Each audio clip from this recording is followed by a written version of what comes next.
Mesdames et messieurs, bonsoir. Merci de nous rejoindre sur Regard Social et de choisir Equinox Télévision pour terminer votre soirée. Ce soir, nous abordons la thématique d'une maladie très peu connue par les Camerounais, mais qui ne cesse pas pour autant de faire des ravages au sein des familles. Le drame réside dans le fait qu'elle s'attaque particulièrement à des bébés sans défense, créant ainsi de troubles au sein de nombreuses familles.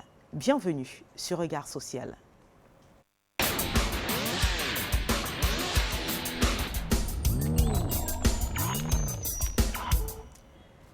Vous l'avez compris, ce soir, on parle exclusivement de maladies au cœur de votre programme Regard Social. Nous sommes donc allés frapper aux portes d'une maladie, nous vous le disions, très peu connue par de nombreux Camerounais, mais qui continue quand même d'avancer au sein des familles et de s'attaquer particulièrement aux enfants, même si à quelques égards près, elle peut s'attaquer également à des personnes adultes. Mais pour le cadre de la première partie de ce programme, nous sommes donc avec des enfants atteints de cette maladie dénommée hydrocéphalie, qui continue donc de faire des ravages au sein des familles. Alors, il vous est certainement arrivé au cours de votre parcours dans un hôpital, dans un centre de vaccination ou alors tout simplement au quartier, de tomber sur des enfants qui vous semblaient un tout petit peu plus malades que la normale. Des enfants dont la tête subissait une croissance pour le moins accélérée, une croissance qui allait au-delà de la croissance même du corps. C'est donc l'une des nombreuses manifestations de l'hydrocéphalie, une maladie que beaucoup considèrent encore un tout petit peu comme des maladies qui viennent des villages, des maladies qui sont lancées par des sorciers. Ce soir, sur Regard Social, on essaie donc d'évoquer les causes de cette maladie ainsi que les mécanismes de sa prise en charge. Et pour en parler sur ce plateau, nous avons donc invité des mamans de bébés souffrant d'hydrocéphalie. Nous avons sur le plateau de Regard Social de cette édition de dames qui ont accepté de faire le déplacement. Nous allons commencer par ma droite et vous souhaiter la bienvenue à vous, Alida. Bonsoir. Merci, bonsoir. Alors, vous êtes la maman de bébé Vasquez. Oui, je suis bien sa mère. Vous avez fait le déplacement depuis l'Ouest Cameroun. Comment s'est passé le voyage? Le voyage s'est très bien passé par la grâce de Dieu. Et vous êtes sur ce plateau de Regard Social parce que votre enfant est malade. Quel âge a bébé Vasquez? Bébé Vasquez n'a seulement que 11 mois. Et quand est-ce que vous avez découvert qu'il présentait les signes d'une maladie? On a découvert à 3 mois. Comment vous avez découvert ça comment? À l'âge de 3 mois, on essaie déjà de mettre l'enfant au sol. Oui, quand il a eu 3 mois, on essayait de lui mettre au sol. Il ne s'asseyait pas et la tête ne tenait pas. Avant qu'on a constaté, on a commencé les hôpitaux à ce temps-là. D'accord. Et quand vous êtes arrivé dans le premier hôpital, qu'est-ce qu'on vous a dit là-bas? Ils nous ont dit que ce sont les maladies un peu rares. Ils nous ont seulement prescrit les médicaments en attendant. Oui, je partais chaque rendez-vous pour son cas. Je venais, on prescrivait les médicaments, mais à un certain moment, le docteur a dit que ce n'est plus à son niveau. Il a dit qu'il faut on se déplace pour Douala ou Yaoundé pour le traitement. Et nous, on a choisi Yaoundé. Nous sommes arrivés à Yaoundé. On a fait le scanner.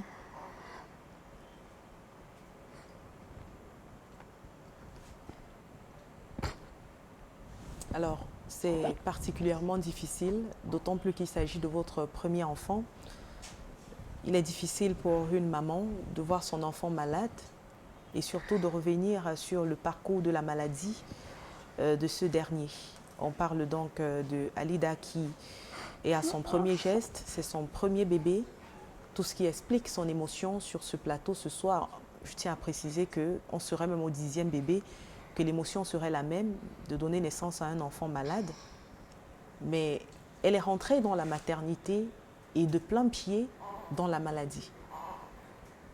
Alors, vous avez fait un scanner à Yaoundé. On a fait le scanner, l'échographie. Ils nous ont fait part qu'il y a un liquide dans sa tête qu'il faut opérer. Et le montant demandé était au-delà de nos moyens. On vous a demandé combien? 800 000. 800 000 francs CFA. Oui. D'accord. Avant que vous n'arriviez au stade de Yaoundé, là, vous êtes encore dans la région de l'Ouest, où vous rencontrez le premier médecin. Oui. C'est un généraliste. Est-ce que vous allez C'est directement chez un pédiatre? Non, c'est un généraliste. Oui. C'est lui qui a consulté l'enfant. Il nous a dit qu'il s'agit de l'hydrocéphalie, il y a un liquide dans la tête. Et pour que l'enfant aille mieux, il faut qu'on opère. Avant d'arriver au stade du médecin, est-ce que vous avez essayé au sein de la famille d'appliquer quelques traitements pour que l'enfant ait la force de s'asseoir? Est-ce que vous lui avez donné à boire quelque chose? Des petits secrets de grand-mère qu'on fait au village pour permettre à l'enfant d'avoir un peu plus de force? On massait juste. Il y avait un produit qu'on massait seulement sa tête avec. On n'a massé, rien n'a changé. D'accord. Donc, dans toute la ville, vous venez de quelle ville exactement à l'Ouest Cameroun? La ville de Bafoussam. De Bafoussam. Donc, dans toute la ville de Bafoussam, il n'y a pas de spécialiste capable de prendre en charge un cas d'hydrocéphalie? Il n'y avait pas. Il n'y avait pas. Il n'y avait pas de spécialiste. Le seul spécialiste qu'on a trouvé, on ne veut pas que ça à Yaoundé ou soit à Douala. D'accord. Oui. Pourquoi avoir choisi la ville de Yaoundé particulièrement pour suivre votre bébé? On a choisi la ville de Yaoundé parce qu'on a les connaissances à Yaoundé. Oui. Et à Douala, on n'a pas de connaissances. D'accord. Nous allons revenir à vous, Alida, le temps de présenter la deuxième maman présente sur ce plateau. Vous comprenez donc que c'est une maladie assez sérieuse qui attaque beaucoup de familles, qui attaque également beaucoup d'enfants. D'où le thème de ce jour pour tenter de comprendre cette maladie, pour démystifier même totalement la maladie, parce que dans beaucoup de familles, malheureusement, on continue de croire qu'il s'agit d'une maladie de sorcellerie. On continue de croire qu'il s'agit d'une affection particulière qui relève du mystique et donc qui pourrait être soignée au niveau d'un tradit patricien ou alors tout simplement du sorcier du coin. Nous avons également sur ce plateau une dame cette fois qui nous vient de la ville de Douala, qui a donc découvert elle également que son bébé souffrait de la même affection. Déborah, bonsoir, bienvenue. Merci, bonsoir. Alors parlez-nous un tout petit peu de vous. Comment est-ce que vous découvrez que votre bébé miracle, c'est comme ça que vous avez choisi de l'appeler, est atteint de cette maladie? Il est né avec ça. En fait, je ne sais pas si vous devez commencer à me détailler dès le moment où j'étais enceinte. Oui, bien sûr. Commencez par tout ce dont vous vous souvenez, c'est important. Puisque quand j'étais enceinte, ce n'est pas mon premier enfant. En fait, c'est mon troisième enfant. D'accord. Oui. Là, je me suis rendu compte que cet enfant était différent parce que j'ai fait 2 enfants et ces 2 enfants n'étaient pas rincés. Je n'ai jamais eu un problème avec mes enfants. Les autres enfants que j'ai faits. Mes difficultés, je n'ai pas eu. Quelle est la première difficulté que vous avez rencontrée avec bébé miracle qui vous a alerté?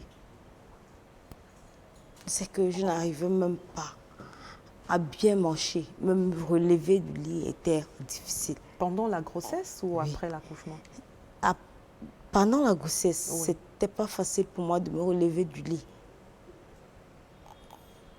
D'ailleurs, en fait, quand j'ai porté sa grossesse, j'ai dit, ce bébé, puisque quand j'ai porté la grossesse de ce bébé, j'ai dit à son père,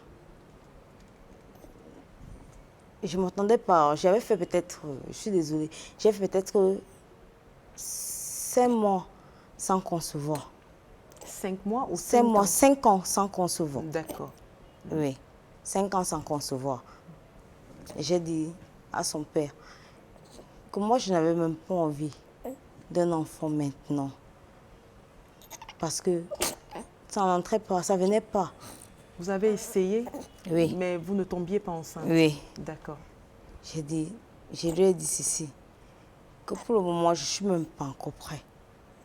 Mais je ne sais pas si à la longue, ça va me causer quelque chose, ça va me déranger, en fait, de concevoir. Elle me dit, parce que ce n'est pas le même père avec des 2 enfants que j'ai eus. D'accord. Il m'a dit, tiens, j'ai envie d'avoir un enfant avec toi. Je lui ai dit, ok, on attend. Dieu prouvera, Dieu va faire ce qu'il peut faire. Quand le moment est arrivé, Le moment arrivé comment? Nous étions avec une maman. Nous étions avec une maman en fait.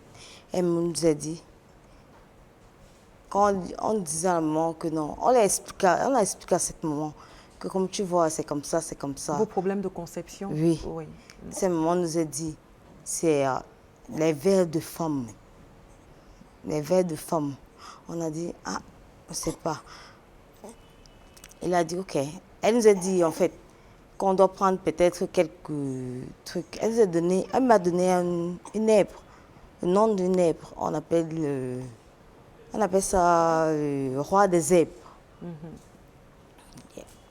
Il m'a dit, prends au moins, on va voir, parce que là, ça fait déjà 5 ans. Vous Nous sommes viviez ensemble, ensemble oui, sous on le même vit toit. ensemble, oui. Tu ne conçois pas. Là, j'ai pris de voir des zèbres juste pour lui faire plaisir. Et j'ai pressé.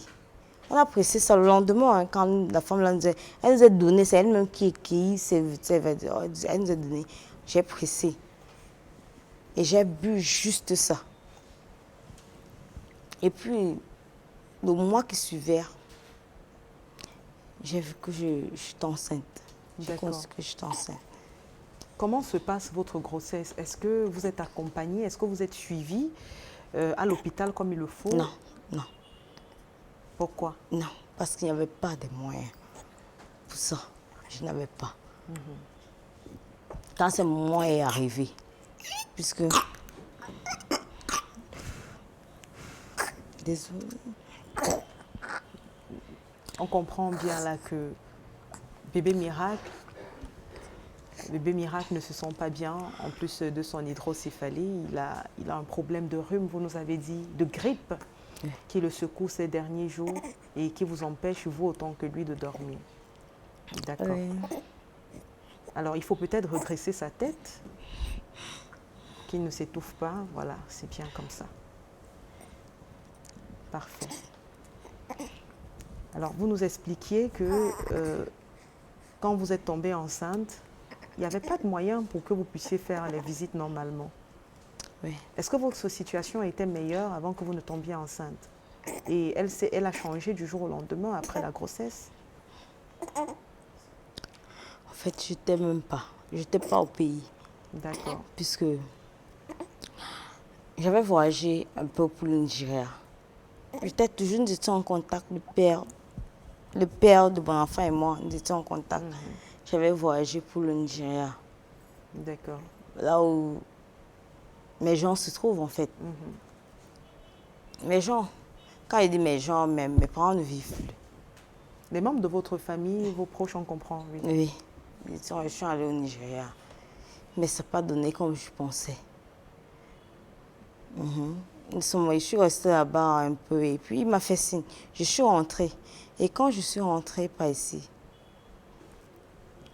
on a vécu un peu pour un temps. Là, à ce moment, Vous êtes à combien de mois de grossesse quand vous revenez au Cameroun? non, je n'étais pas encore enceinte. D'accord. Oui. Bon, là, Quand je suis on est arrivée- en train de parler spécifiquement de quand vous tombez enceinte. Comment ça se passe à la maison? Vous ne faites aucune visite. Vous avez fait combien de visites tout le long de votre Je n'ai grossesse? rien fait comme visite. Je n'ai pas fait de visite. Pas fait de visite parce que quand je suis arrivée, il m'a dit, chérie, tiens, à ce moment, ça va se passer comme ça va se passer comme ça. Je vais aller me battre, je vais aller, puisqu'il fait le câble, c'est câble. Je vais me battre, tu vas passer sur coiffeuse en même temps. D'accord. On va faire comme ça pour que tu coiffes. Tu ouvres ton salon. Mais il a tout fait, je n'ai pas pu. Il rentrait tout le temps, c'était toujours pareil. J'étais toujours sur place. Toujours sur place, toujours sur place. Et vous avez passé 9 mois de grossesse à la maison, aucune visite. Non. Comment ça s'est passé par la suite À la pour suite, l'accouchement et tout ce qui a suivi? j'ai commencé par... Quand ça arrive au moment où... Alors, Déborah, il faut que je vous explique. On n'est pas là pour vous juger.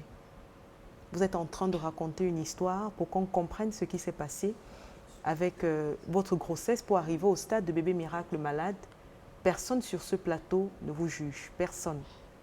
C'est votre histoire, c'est votre réalité et on la prend telle que vous nous la donnez. Alors ne ressentez pas de gêne à nous expliquer exactement ce qui s'est passé. Personne ne vous jugera pour ça.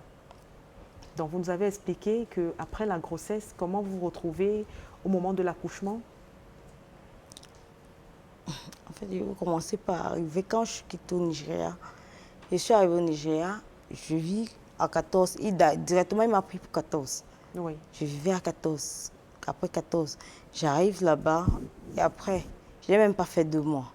Je suis tombée enceinte. Oui. Après la grossesse, directement, il m'a dit, ah chérie, ça se passe comme ça, je vais commencer le travail. Le travail après, on va gérer comment tu vas, je ne sais pas comment tu vas se passer, l'argent va venir et tu vas t'occuper du bébé. J'ai dit, ok, je faisais qu'entendre. Je faisais qu'entendre, j'ai dit, oh bébé, qu'est-ce qu'on va faire? Voilà la femme qui est dehors 1 mois, la grossesse dehors 1 mois, 2 mois. Qu'est-ce qui va se passer? Il me dit, laisse tomber, ça va aller. Ça va aller, je vais commencer le travail, ça va aller. Je suis restée, et puis je me suis même mis à vendre, à manger, faire à manger, pour vendre. D'accord. Le héros, je faisais le héros, là à 14. Et j'ai fait le héros pendant 2 à 3 mois. Ça n'allait pas. Parce que quand je brûlais les moments, j'avais les maux de tête.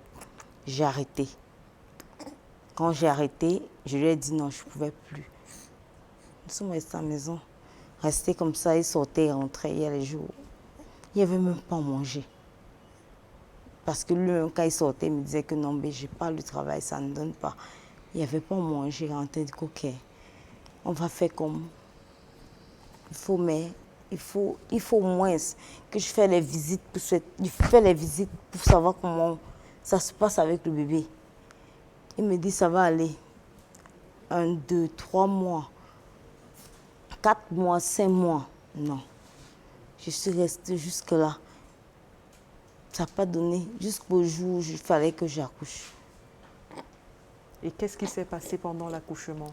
Pendant l'accouchement, quand l'accouchement m'a pris étant à la maison, directement, il m'a pris pour le... C'était la nuit vers les 2 heures de la nuit.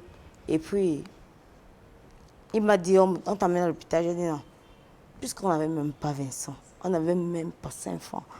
Il me dit, j'appelle le taximan. J'ai dit non. J'ai serré le cœur que non, à cette heure, ça ne vaut pas la peine. Nous sommes restés jusqu'à 7 heures. Serré le cœur jusqu'au beau petit matin. Je suis restée. Et quand le matin se levait, j'ai dit, ok, j'ai porté mes pieds, je suis allée, moi-même, je suis allée à l'hôpital. J'étais censée, j'avais toujours dit, je devais accoucher à Pad-Puyo. Je suis arrivée à Pad-Puyo. Quand on m'a dit, tiens, c'est l'hôpital général, ou bien à Kentini. Vous êtes arrivé à Padre Pio, mais c'était difficile. C'était difficile. Ils vous ont référé à un autre hôpital. Ils m'ont dit, ils ont fait l'échographie, ils m'ont dit, ça ne va pas. Ça ne va pas, tu ne peux pas accoucher par voie normale. Pourquoi est-ce que vous ne pouviez pas accoucher par voie normale? Parce que la femme n'est pas normale. Et ils se sont rendus compte que sa tête avait plus de volume qu'il n'en fallait déjà dans le ventre. oui. Oui. Et puis, Qu'est-ce qui se passe par la suite?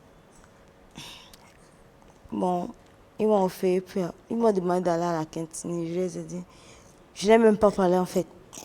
Je suis sortie de l'hôpital.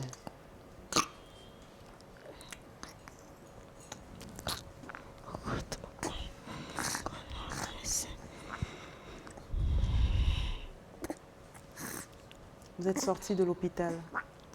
Quand Vous êtes sorti- rendu où en ce moment?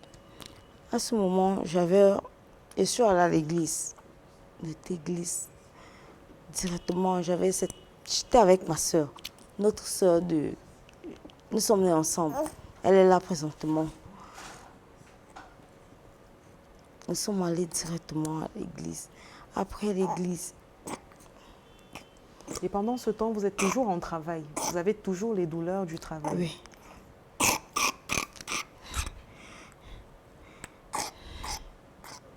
Qu'est-ce qui se passe après l'église, Déborah? Après l'église, nous quittons de là pour...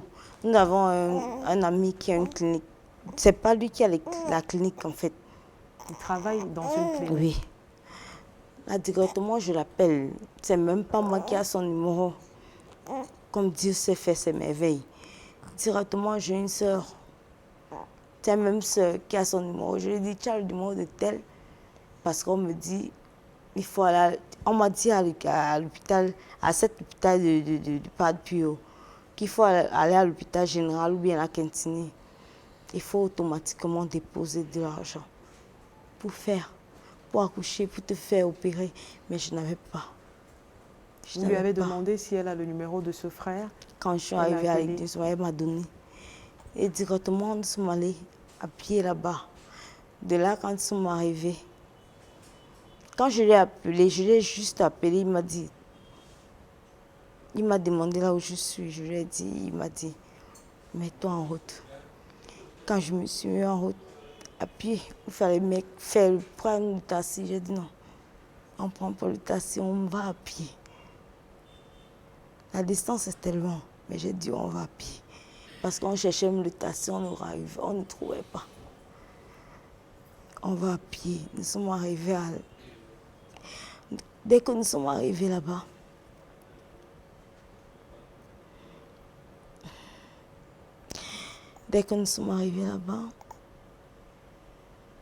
on a fait l'échographie qu'il fallait faire. Après, il nous a expliqué la même chose qu'on nous a dit à part que l'enfant est en danger, l'enfant n'est pas là, l'enfant est mal formé.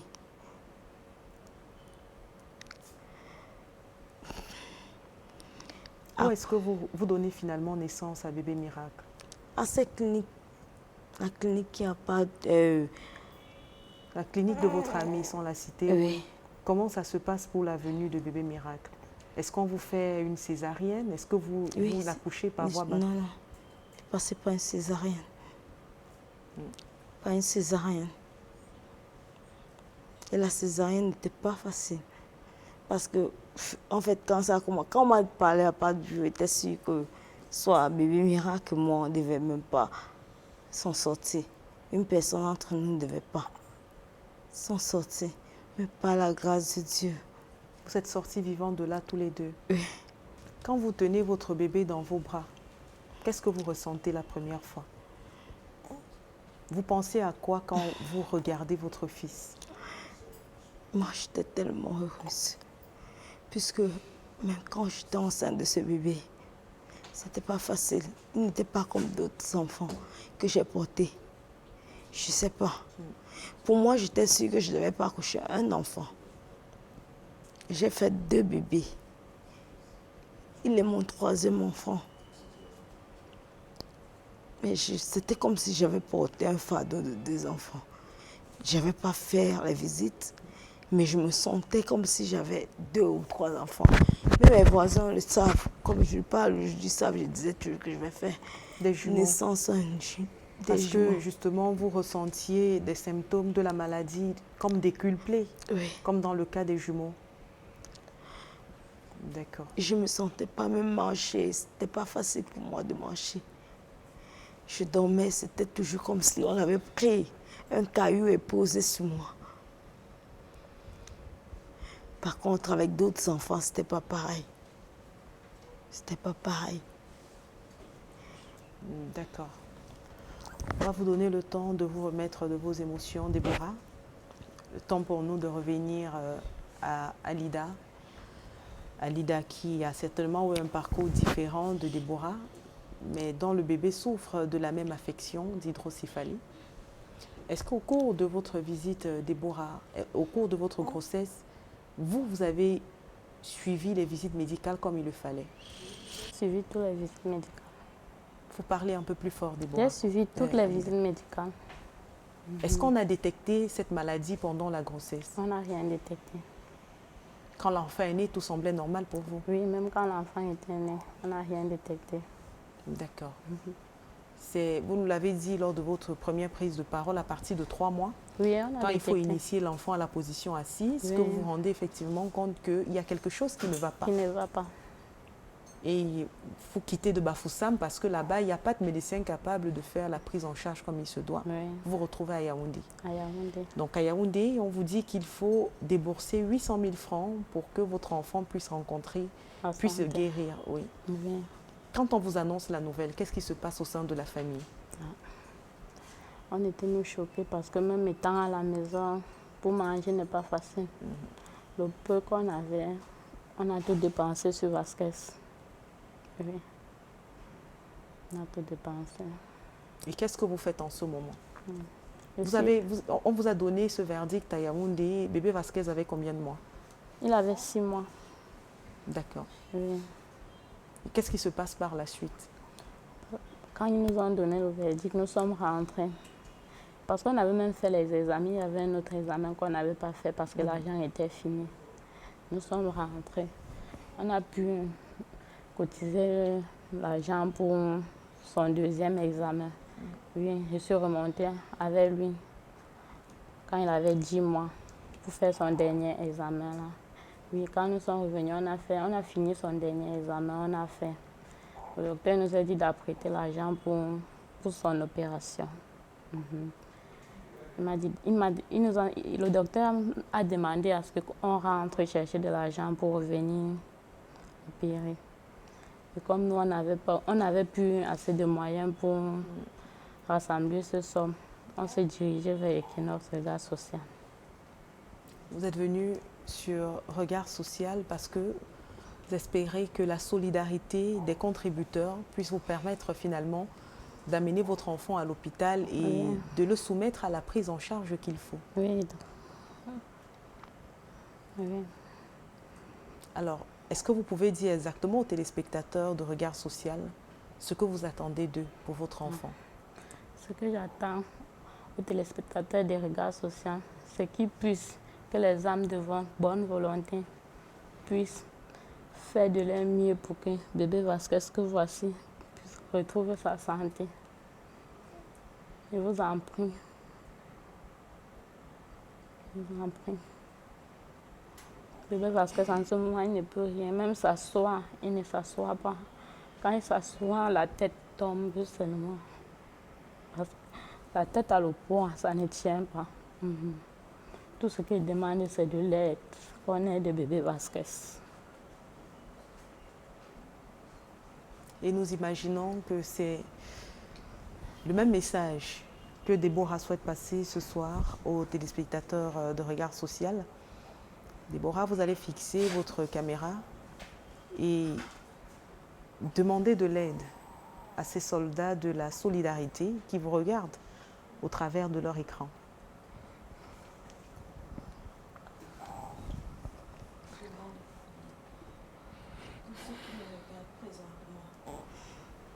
Qui puisse m'aider, parce que là, j'ai pas de mère, j'ai pas de père. Tout ce que je veux, c'est qu'il puisse aider mon enfant. C'est qu'il puisse aider mon enfant. Parce que tout ce que je souhaite, c'est rester avec mon enfant. S'il vous plaît, tous ceux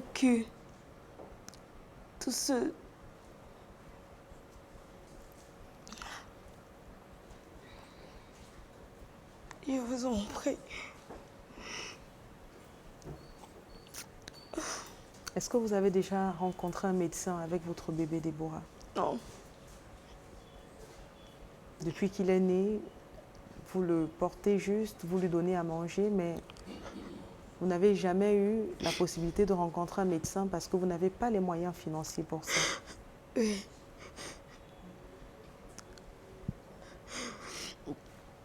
Alors, c'est quelque chose de très difficile dans la vie d'un parent de devoir subir la maladie de son enfant. Et c'est d'autant plus difficile quand ce parent n'a pas les moyens nécessaires pour la prise en charge de ce dernier. Vous êtes des parents, vous êtes certainement des parents en devenir qui nous regardez ce soir sur le plateau de Regard Social. Et ce soir, les mamans présentes sur ce plateau appellent à votre générosité pour que leur bébé puisse rencontrer des spécialistes, être pris en charge et définitivement guérir de cette affection qui les empêche de grandir comme il se doit. Vous êtes réputés, chers téléspectateurs, pour votre compassion, pour votre sollicitude. N'hésitez surtout pas à envoyer ce que vous pouvez pour ces mamans, pour ces bébés, au travers les numéros qui s'affichent au bas de votre écran. Les numéros par lesquels vous faites des transferts d'argent. Vous pouvez également vous rendre ici même à Equinox Télévision, notamment demain à partir de 8 h.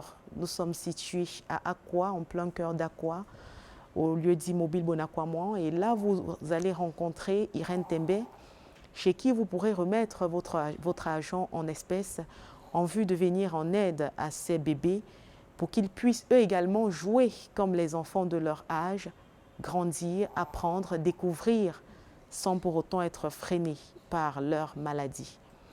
Et donc, c'était la première partie de ce programme, vous présenter les mamans qui sont présentes sur ce plateau, qui ont pu faire le déplacement.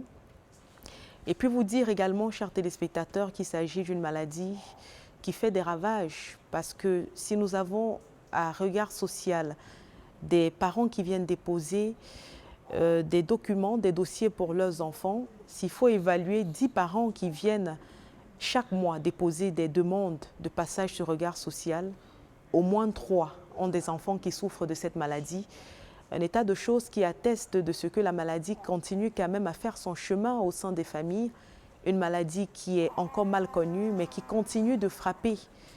Et une information qui pourrait également vous être utile ce soir, c'est que beaucoup de parents que nous avons contactés pour la réalisation de cette émission nous ont répondu en pleurant parce que entre le moment du dépôt des dossiers et cette semaine, les enfants sont passés de vie à trépas.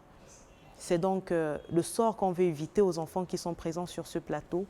C'est une urgence qui est signalée pour le cas de ces enfants. Et Déborah et Alida ne sont pas les seules mamans qui ont été contactées dans le cadre de cette émission. Il y en a également d'autres que notre équipe, l'équipe de Regard Social, l'équipe de production, est donc allée rencontrer. Et comme à l'accoutumée, nous avons consigné tout cela. À 1 mois de grossesse. À 1 mois de grossesse, le père me dit, tiens, qu'est-ce qui va se passer? Je lui dis, moi je ne sais pas, c'est à toi de me dire ce qui va se passer. Il me dit non, cet enfant on va garder. J'ai dit ok, comme tu as décidé qu'on garde cet enfant, il n'y a pas de souci, on va garder. Et après ça, il s'est mis à se battre. Quand il rentrait, ça ne donnait pas. Moi-même, j'ai commencé à faire un petit truc que ça n'a pas donné, j'ai arrêté parce que je ne me portais pas bien. Quelle est l'activité qu'il faisait? Il faisait dans le câble. C'est un câble en fait. Il faisait dans le câble et il a arrêté. Sur le câble, je ne sais pas si on l'avait seulement chassé ou bien s'il ne me disait pas. Tout il me venait seulement me dit que non, le câble n'a pas donné. Je ne fais plus dans le câble, mais je vais chercher autre chose à faire. Quand il sortait, rentrait, ça ne donnait pas. Là, il y a les jours même que on n'arrivait pas à manger. On n'arrivait pas à manger. J'ai essayé un peu, puisque je suis coiffée, j'ai essayé même à vendre la nourriture héros. Ça n'a pas donné. Il y a les matins, je me réveillais, j'avais les maux de tête. J'ai décidé d'arrêter à 3 mois. Après les 3 mois, là, je ne faisais plus rien. Et à 4 mois, le ventre a commencé un peu à me menacer. Moi, ça me menaçait. Il y a les jours, quand je me réveillais, j'avais mal au ventre. Je n'arrivais pas à bien marcher. Je lui disais toujours, je vais aller faire les visites. Il me faut aller faire les visites. Il me dit, ok, attends. Je suis à d'attendre qu'on me donne l'argent, mais l'argent, quand il rentre le soir, il n'y a pas l'argent. Il va me dire, patiente, patiente. Je vais dire, ok, j'ai suivi, je vais patienter. Jusqu'à 5 mois, 6 mois, la même chose. La même chose jusqu'à ce que l'accouchement m'a prise. Jusqu'au jour de l'accouchement. Et quand le jour de l'accouchement me prend, alors je me lève, j'ai perdu les os la nuit. Le matin, on se réveille, je m'en vais à l'hôpital, puisque je devais accoucher à part de plus haut. Je devais accoucher à part de plus haut. Quand j'arrive à part de plus haut, on essaie de me faire l'échographie. Après l'échographie, on m'envoie à l'hôpital général. Et le pire me dit soit d'aller, je pars à l'hôpital général ou bien la Quintini. J'ai vu les 2 hôpitaux là, on demande d'abord l'argent, une caution avant de te tenir. Moi, j'ai dit, je ne peux pas aller là-bas. Je suis quittée directement puisque j'ai un frère, un ami du quartier. J'ai un ami du quartier qui travaille à une clinique ici en face, à la clinique d'Aqua. Là, je suis allée chez lui. Dès que j'arrive chez lui, ils m'ont tenu. J'ai accouché par opération. C'était pas facile, mais par la grâce de Dieu, j'ai accouché. Un traumatisme qui s'est installé au cœur de cette famille dépourvue, pour laquelle chaque jour est un combat pour la survie. Comme elle était malade, elle a accouché le bébé. On m'a appelé qu'elle a accouché. Jusqu'à j'ai grondé son mari que comment elle a même ma fille pour partir accoucher seule. Ça m'a appelé. Elle dit que non, qu'elle ne me fasse pas. Qu'elle ne me fasse pas. Comme moi-même j'étais malade, et c'est qu'elle ne peut pas la forger là pour marcher partout. J'ai dit ok. J'ai demandé qu'il y a qui là-bas. Elle m'a dit que son copine, elle est là. J'ai dit que ok. Je n'ai pas fait même 30 minutes, j'ai mis le cabas. Comme je n'ai pas, je ne peux pas prendre le taxi, le bain, j'ai marché, que mon corps perd. J'ai arrivé là-bas, j'ai trouvé au lit. Lui-même, quand elle m'a vu comme ça, elle a commencé à dire, elle m'a dit que, comme je venu comme ça, que je ne peux pas, que non, je ne peux pas. J'ai resté là-bas. J'ai dit que où est l'enfant? J'ai dit que l'enfant, c'est encore là-bas. J'ai dit que ok. J'ai resté jusqu'à l'enfant est venu. Comment elle a amené l'enfant?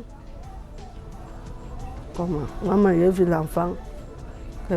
C'est ma fille à le coucher de qualité, l'enfant, c'est bosse. C'est que comment? La tête n'était pas gros.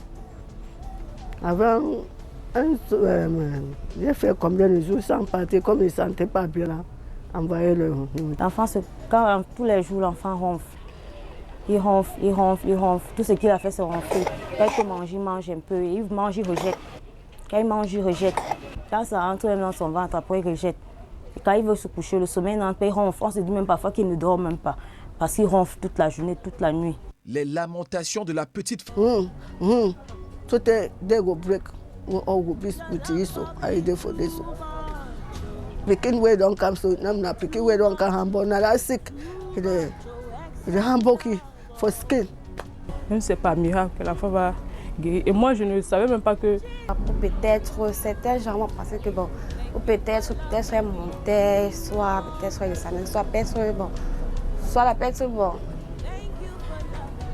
Donc, on pensait que bon, elle montait, soit elle faisait pas les visites. Parce que bon, c'est comme nous les humains, on peut penser. Que soit elle ne faisait pas les visites, soit elle montait étant enceinte, soit elle sortait, se baladait avec la grossesse, les mauvais gens et tout, bon. Tu vois, Miracle époté, attend de notre chaîne de solidarité une lueur d'espoir ravivée par nos efforts. Tout comme elle, le cas du genre se retrouve dans d'autres contrées. À quelques différences, nous sommes dans les bambous.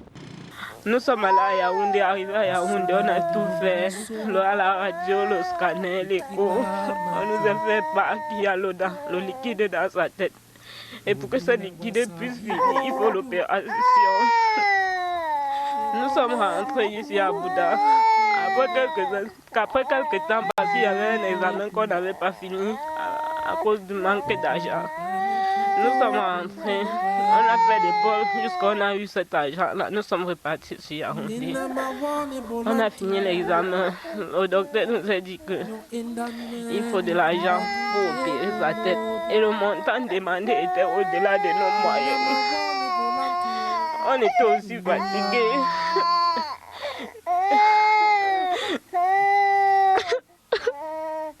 La petite maisonnée de cette personne consacre la majeure partie du... Nous sommes partis à Yaoundé.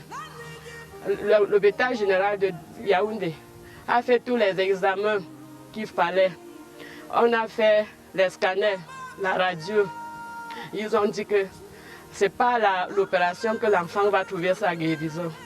Et nous n'avons plus de moyens. On a tout fait. Tout ce qu'on avait, on a mis sur l'enfant. Pardon, je vous en prie, pardon. Aidez-nous, aidez-nous, les bonnes volontés, aidez-nous.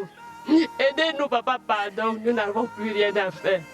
Je veux la guérison de cet enfant, car nous, on a déjà trop souffert sur cet enfant. Pardon, pardon, papa, je vous en prie, aidez-nous. Vous venez donc de suivre ces éléments qui nous ont été menés par la grande équipe de production de Regard Social qui s'est déployée au sein de ces familles afin de vivre leur réalité de la même façon qu'eux, et cela sous le viseur du regard de la société, sous le viseur de Regard Social. Il s'agit donc des familles totalement chamboulées, de mamans d'enfants totalement perdues, dépourvues de moyens, qui se retrouvent avec des cas qui dépassent leur entendement. Des enfants malades, on pense à tout quand on est enceinte. Le souhait de tous les parents est bien sûr d'avoir un enfant en excellente santé, avec qui on va grandir, pour le cas des mamans plus jeunes, avec qui, à travers qui on va se découvrir, et des enfants qui pourront donc se comporter comme les autres enfants, sinon plus que ces autres enfants. Jamais un parent ne va penser avoir un enfant malade. Et lorsqu'un parent tombe sur le cas d'un enfant qui n'est pas en bonne santé, c'est donc sa vie qui est totalement mise de côté pour se consacrer entièrement à cet enfant. Les enfants qui sont soumis à votre appréciation ce soir, chers téléspectateurs, sont des enfants qui pourraient naître dans toutes les familles, que nous ne souhaitons tout de même pas. Mais le cas de ces mamans pourrait être le cas de n'importe qui. C'est la raison pour laquelle elles sont donc passées sur ce plateau de Regard Social pour solliciter votre générosité, votre compassion. Les numéros de contribution sont affichés au bas de votre écran. Il suffit donc de faire des transactions à la hauteur de vos moyens. Le plus petit argent que vous pourrez envoyer, petit pour vous, mais pas pour les personnes qui reçoivent, pourront donc aider ces mamans à voir leurs enfants récupérer progressivement leur santé.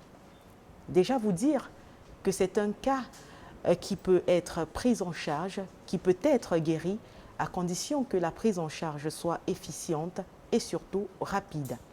Et donc, après le passage de ces mamans sur ce plateau, nous vous laissons à vous, chers téléspectateurs, la possibilité de continuer de faire vos contributions. Et quant à nous, sur ce plateau, nous passons à l'étape des spécialistes qui nous expliquent de quoi est-ce qu'il en retourne et surtout nous disent comment combattre cette maladie. Et sur le plateau de Regard Social ce soir, nous avons donc des spécialistes, de nombreux spécialistes qui vont chacun en fonction de leur spécialité, de leur spécialisation, nous expliquer ce que c'est que la maladie, comment l'éviter et comment la prendre en charge. Nous commençons donc avec le médecin généraliste présent sur ce plateau qui a accepté d'être avec nous sur Regard Social de cette édition, le docteur Yemi. Bonsoir docteur et bienvenue. Merci, bonsoir Kat, bonsoir à tous les téléspectateurs, bonsoir également à tous les co-panélistes. Alors, docteur Yemi, vous êtes médecin généraliste, ça veut dire que avant qu'on ne parte rencontrer un spécialiste, très souvent on commence par l'hôpital, on ne sait pas encore de quoi il en retourne, on ne sait pas ce que c'est de façon générale. Ouais. Et donc on rencontre d'abord le médecin qui va par la suite nous orienter chez un spécialiste précis. Est-ce que vous rencontrez souvent ce genre de cas? Bon, ce sont les cas que nous rencontrons généralement. Et c'est vrai, ce n'est pas assez récurrent ces derniers cas, mais on en rencontre. Alors, là, nous sommes en face d'une... nous sommes en face de ce que vous avez appelé hydrocéphalie. Alors, qu'est-ce que c'est que l'hydrocéphalie, terre à terre? Dans hydro, il y a le terme liquide, l'eau, pour le commun des mortels, quoi. Et céphalie, la tête. Donc, c'est une augmentation du volume de liquide dans la tête. Mais en réalité, pour que le commun des mortels puisse bien comprendre, il y a un mécanisme qui se passe au niveau du cerveau. Et le cerveau en principe, doit excréter et résorber une certaine quantité de liquide. Puisqu'en principe, le cerveau doit débiter, je pense, un demi-litre de liquide par jour. Alors, lorsque ce liquide n'arrive pas à être résorbé, naturellement, il y a compression du cerveau et le liquide qui prend du volume, naturellement, fait à ce que le crâne également puisse prendre du volume. C'est la raison pour laquelle on parle d'hydrocéphalie. Alors, est-ce que ce liquide que nous appelons le liquide céphalo-rachidien ou liquide cérébro-spinal, parce qu'il va également jusqu'au niveau de la moelle épinière. Alors, est-ce que cela peut être traité? Tout d'abord, il faut essayer de voir de la genèse. Est-ce que les mamans ont bien suivi leur visite prénatale? Parce que si elles ont suivi leur visite prénatale, elles ont fait des examens comme la rubéole, la toxoplasmose, chlamydia, etc. Je pense que déjà partant de là, et également faire leurs premières échographies, on peut essayer d'identifier. Voilà. Alors, quand l'enfant naît, naturellement, ça dépend. Parce que c'est une maladie également qui va sur les adultes, l'hydrocéphalie.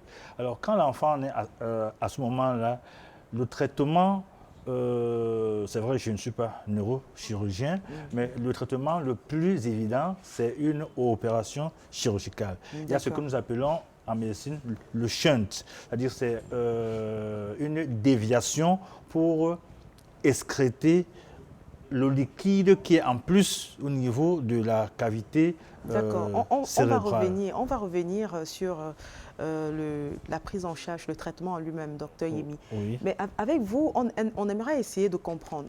Oui. Est-ce que des cas, du moins j'imagine que dans votre carrière, vous avez rencontré, vous êtes tombé sur des cas comme ceci. Est-ce que les parents, quand vous leur expliquez que c'est une maladie qui peut être prise en charge sur le plan médical, comprennent très bien ce qui se passe en ce moment? On a souvent tendance à assimiler cela à des maladies qui viennent du côté obscur de la chose. Bien entendu, c'est un peu la débandade, c'est un peu le désarroi. Bon, nous sommes les Bantous, on va toujours penser, bon, sortons le mot, à la sorcellerie, n'est-ce pas? Mais c'est une maladie au sens propre du terme, quoi, et qui peut être soignée. Alors, quand le parent arrive, on essaie de lui expliquer clairement, terre à terre. Et quand j'ai ce genre de cas, ici à Douala, nous avons 2 hôpitaux, soit l'hôpital La Quintine ou alors l'hôpital général, qui sont bien assez pour prendre ce genre de cas en charge. D'accord. Et lorsque vous tombez sur des parents, comme les cas des parents que nous avons ce soir, des mamans qui sont à court de moyens, qui ne peuvent pas se permettre une opération qui coûte extrêmement cher, est-ce qu'il y a des traitements particuliers que vous leur prescrivez pour essayer soit de calmer, soit d'atténuer les maux et tout ce qui tourne autour de la maladie? C'est possible dans le cas de l'hydrocéphalie? C'est difficile. Le traitement le plus efficient, c'est la neurochirurgie. C'est vrai, je suis désolé pour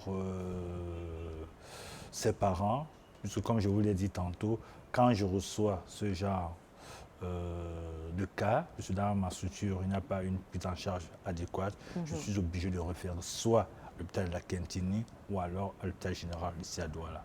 D'accord. Et on vous précise ce soir, chers téléspectateurs, si vous ne l'aviez pas bien suivi tout à l'heure, qu'il y a sur ce plateau une pléthore de spécialistes. Nous avons donc avec le docteur Yemi essayé donc de comprendre ce que c'est que la maladie, essayer de comprendre vers quel spécialiste il faut se retourner quand on est face à ce genre de cas. Mais avant d'arriver au spécialiste qui prend en charge la maladie, il faut dire qu'on passe bien évidemment par une grossesse. Et si vous avez bien suivi les mamans présentes sur ce plateau, vous avez compris que pour la plupart, d'abord pour le cas de Déborah, c'est une grossesse qui malheureusement n'a pas connu de visite médicale. Il était donc pour elle impossible de détecter la maladie, mais c'est quelque chose qui peut être fait pendant la période de grossesse. Et c'est la raison pour laquelle, sur ce plateau, nous avons également invité ce soir le docteur Emapi. Bonsoir, docteur. Et bonsoir aux copanélistes, bonsoir aux fidèles téléspectateurs, téléspectatrices de cette émission sociale. D'accord. Vous avez suivi en même temps que nous ces mamans qui s'épanchaient sur le sort de leurs enfants. Vous avez également vu leur réalité en famille. Et je me souviens quand je vous appelle pour vous parler de la maladie, vous me dites, Kate, tout réside dans la prévention. C'est exact. Le meilleur traitement de ces hydrocéphalies, c'est beaucoup plus dans la prévention. Déjà, il faut signaler qu'il y a deux types d'hydrocéphalie. L'hydrocéphalie qui est acquise au cours de l'existence et l'hydrocéphalie congénitale. Celle qu'on attrape, celle qu'on va avoir à la naissance, c'est-à-dire qu'on a contracté au cours de la grossesse et qui très certainement va voir au cours de cette émission quelles sont les différentes causes. Pourquoi est-ce qu'on peut avoir l'hydrocéphalie qui est simplement une accumulation d'une quantité de liquide dans la tête, disons ça tout simplement. Le docteur Yemila tout à l'heure l'a expliqué, mais et qui sur le plan anatomique correspond simplement à ce qu'on appelle les ventricules. Ce sont des structures qu'on a dans le cerveau, dans lesquelles il va y avoir accumulation de ce qu'il appelle le liquide céphalorachidien qui quitte de ces ventricules. Il y en a 4, 2 ventricules latéraux, un ventricule 3, un quatrième ventricule. Alors, c'est-à-dire qu'il veut que ce liquide est sécrété. Il y a une certaine quantité qui est tout à fait physiologique, mais pour une raison ou pour une autre, on verra tout à l'heure, cela peut s'accumuler en excès. Et la meilleure façon de faire, c'est de pouvoir faire le diagnostic anténatal, c'est-à-dire le diagnostic de cette pathologie lorsque l'enfant est à l'état de fœtus ou d'embryon. Ça, c'est assez important parce que quand on fait le dépistage assez tôt, je pense qu'il y a quand même quelque chose qu'on peut faire. Je ne vais pas dire qu'on va traiter, mais il y a des choses qu'on fait pour pouvoir alléger la souffrance des familles, comme nous l'avons vu ici, que ce soit à Bouddha, que ce soit à Douala. C'est un désarroi, ça désorganise totalement la structure familiale et malheureusement... Parlons-en justement. Qu'est-ce qu'il faut faire en ce moment lorsqu'on découvre, par exemple, au cours de la grossesse, que l'enfant présente des risques de cette maladie? Peut-être il serait bien quand même qu'on essaie de comprendre pourquoi est-ce que cela peut arriver, quelles sont les causes de ces choses. Déjà, il faut dire qu'il y a ce qu'on va appeler l'hydrocéphalie acquise et l'hydrocéphalie qui est due à une malformation. Acquise peut-être à cause d'une infection qu'on aurait pu avoir, c'est peut-être le cytomégalovirus, ce sont des virus qu'on retrouve malheureusement, ou bien la toxoplasmose et la rubéole, ce que les femmes connaissent le plus, ou bien ce qu'on appelle l'herpès, ça aussi, ça il faut le dire, cela peut donner, ce sont tous des virus qui sont malheureusement très nuisibles, ou bien simplement parce que c'est une malformation parce qu'il y a ce qu'on appelle malformation au niveau du cerveau qui fait que le liquide ne peut pas être sécrété tout à fait normalement. Et encore, même dans cette malformation, il y a des situations qui peuvent être favorables. C'est peut-être une maladie métabolique que la maman a eue, c'est peut-être un diabète, c'est peut-être une malnutrition, et ça on en rencontre très généralement, c'est peut-être aussi une infection qui va entraîner des malformations. Et ça, on ne va pas s'attarder là-dessus parce qu'il y a beaucoup de types de malformations qu'on peut voir. Alors maintenant, qu'est-ce qu'il y a à faire? C'est déjà faire le diagnostic. J'ai parlé tout à l'heure des structures anatomiques qu'on peut retrouver dans le cerveau et qui vont accumuler ce liquide-là. C'est déjà faire ce diagnostic, savoir que ces structures anatomiques ne sont pas normales. Et malheureusement, je l'ai dit toujours au cours de cette émission, il y a beaucoup de personnes qui font des échographies sans connaître exactement ce que c'est qu'une échographie. Je tiens à préciser qu'une échographie obstétricale, c'est étudier un être humain chez un être humain. Donc c'est suffisamment assez complexe pour que quelqu'un aille apprendre 2 coups d'échographie et dire « je sais faire l'échographie, acheter un appareil d'échographie et vous faire de l'échographie obstétricale » qui est suffisamment très complexe. Très complexe, ça il faut le dire. Parce que j'ai dit, il faut étudier tout un être humain dans un autre être humain. Et cela demande qu'il faut bien connaître l'anatomie d'un être humain, ce qu'on a, il faut apprendre 7 ans. Il faut bien connaître la physiologie. Malheureusement, cela demande aussi qu'il faut bien connaître la sémiologie échographique. Malheureusement, qu'on ne va pas apprendre comme ça, simplement en faisant un balayage échographique pour dire « je sais mesurer si c'est mesuré cela » et qu'on a fait l'échographie. C'est totalement absurde. Et alors, cela se voit dans l'histoire de ces deux femmes que nous avons vues aussi, tout en pleurs. L'une dit qu'elle a fait l'échographie, mais qui a fait l'échographie? Est-ce que c'est un échographiste qui a fait l'échographie? C'est vrai, il y a parfois des situations qui peuvent échapper, mais pas des situations aussi dramatiques que ce que nous voyons ici aujourd'hui, parce que c'est des choses qui peuvent être tout à fait finalement. Il faut dire qu'on part d'abord du normal. Qu'est-ce qui est normal et maintenant qu'est-ce qui est anormal? Et en ce qui concerne par exemple le cas de l'hydrocéphalie, il y a des mesures qu'il faut faire. On connaît les valeurs de ces mesures-là et lorsque ça déborde les mesures, il y a des choses qu'on fait, il y a des contrôles qu'on fait progressivement. Et puis, moi je pense que le cas de celle, je ne sais plus comment elle est son nom, c'était quand même assez volumineux pour qu'on me dise qu'on n'a pas pu dépister ça à l'échographie. Malheureusement, la situation sociale de ce jeune couple a fait qu'elle n'ait pas fait même une seule échographie. Tout au moins une échographie en fin de grossesse lorsque la situation était quand même assez alarmante. Quel est le traitement en ce moment-là? Lorsqu'on se rend compte qu'on est en train d'évoluer vers quelque chose pour laquelle on va souffrir tout au long de sa vie, il n'y a pas un traitement intrapartum qu'il faut faire. C'est qu'on se concerter en équipe et de demander est-ce qu'il n'y a pas une interruption médicale de grossesse à faire. Cela vaut mieux que de faire naître un enfant pour lequel on va souffrir toute sa vie. Encore, il faut le dire, il faut préciser, lorsque nous faisons ce genre de diagnostic, on se dit, ah attention, ici, les ventricules sont suffisamment augmentés de volume, les mesures ne sont pas celles que nous attendons, nous allons rechercher les autres, c'est ce que je disais tout à l'heure, l'anatomie, on va rechercher les autres malformations, parce que cela s'accompagne parfois d'un syndrome polymalformatique, c'est-à-dire que ce n'est pas isolé, c'est accompagné d'autres malformations. C'est ce qu'on a vu sur des enfants qui a ce qu'on appelle le Simena bifida, qui a les pieds beaux, cela peut être une malformation cardiaque, pulmonaire, ainsi de suite. Voilà comment est-ce que cela se passe. Malheureusement, je le dis encore, c'est un problème de moyens pour l'un ou l'autre. Lui a peut-être fait une échographie, mais par qui? Et encore qu'il faut dire, et dans ce genre de situation, c'est peut-être pas une hydrocéphalie, une ventriculomégalie, parce que voilà le terme médical qu'il faut utiliser. Hydrocéphalie, ça veut dire qu'on a vu, c'est gros, c'est peut-être pas très important, et cela demande alors au médecin de pouvoir surveiller tout à fait étroitement et savoir si ça va prendre du volume ou si cela ne va pas prendre du volume. Et de faire les examens dont j'ai dit tout à l'heure, qui malheureusement ça coûte parfois un peu cher. Faire le test du cytomégalovirus, bien l'herpès, personnellement je ne demande pas beaucoup en consultation parce que ça coûte cher. Déjà, ce qu'on leur demande de faire, ils ne parviennent pas à faire, il faut encore les ajouter d'autres. C'est quand même assez difficile. On a parlé de la rubéole, il faut en appeler la toxoplasmose. Ce sont des examens qui ont leurs interprétations. Parce que quand on se rend compte qu'il y a un problème à ce niveau-là, OK, on sait ce qu'il y a à faire. Il y a des traitements qu'on peut faire, par exemple au niveau de la toxoplasmose, qu'on peut traiter et pouvoir dire OK, voilà. Et puis je vais une chose qui est quand même assez importante.